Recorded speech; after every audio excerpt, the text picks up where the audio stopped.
Ya pemirsa, Presiden Prabowo Subianto meninjau langsung kondisi warga terdampak banjir bandang dan tanah longsor di Sumatera Barat, Aceh, dan Sumatera Utara. Presiden memastikan bantuan akan terus disalurkan melalui jalur udara agar cepat diterima masyarakat serta infrastruktur yang rusak bisa segera diperbaiki agar warga bisa kembali hidup normal. Tiba di Tapanuli Tengah, Sumatera Utara, Senin pagi, Presiden Prabowo Subianto didampingi Gubernur Sumatera Utara dan Kepala BNPB meninjau langsung posko pengungsian korban banjir dan tanah longsor yang didirikan di sebuah gelanggang olahraga. Untuk memberikan semangat, Presiden Prabowo sempat memeluk warga terdampak bencana, bahkan seorang ibu menangis.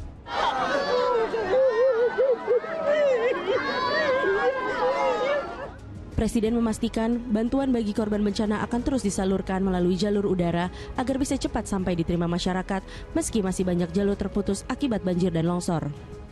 Banyak jalur masih terputus, tapi kita segera melakukan segala upaya mengatasi kesulitan-kesulitan yang dialami. Ya. Sekarang masalah BBM, tapi kita kapal besar sudah bisa merapat ya di Sibolga, kemudian Hercules terus kita kerahkan. Presiden lanjut mengunjungi warga terdampak bencana banjir dan longsor di Kutacane, Aceh Tenggara. Di tengah masalah yang dihadapi, warga tetap semangat dan antusias menyambut Prabowo di posko pengungsian di Desa Bambel Baru. Walaupun saudara-saudara, bapak-bapak, ibu mengalami musibah, masih semangat, masih cerah, masih menerima saya dengan senyum. Terima kasih. Luar biasa. Kepada warga, Presiden berjanji akan memperbaiki seluruh fasilitas yang rusak akibat banjir termasuk sekolah-sekolah. Presiden melihat kerusakan jembatan sekaligus akses jalan warga sekitar yang rusak akibat banjir. Kepala negara menuntaskan rangkaian kunjungan ke wilayah terdampak bencana di Kabupaten Padang Pariaman, Sumatera Barat. Selain meninjau kondisi warga terdampak di tenda pengungsian di posko perumahan Kasai Permai, Presiden juga menyaksikan petugas yang sedang memasak di dapur umum guna memenuhi kebutuhan pangan para pengungsi sekira 1.000 orang. Dalam kesempatan itu, Prabowo juga meninjau area layanan trauma healing di lokasi pengungsian yang difokuskan bagi kelompok rentan terutama anak-anak. Dari peninjauan di sejumlah wilayah terdampak bencana, Presiden optimistis penanganan bencana di Sumatera Barat, Sumatera Utara, dan Aceh dapat ditangani dengan baik.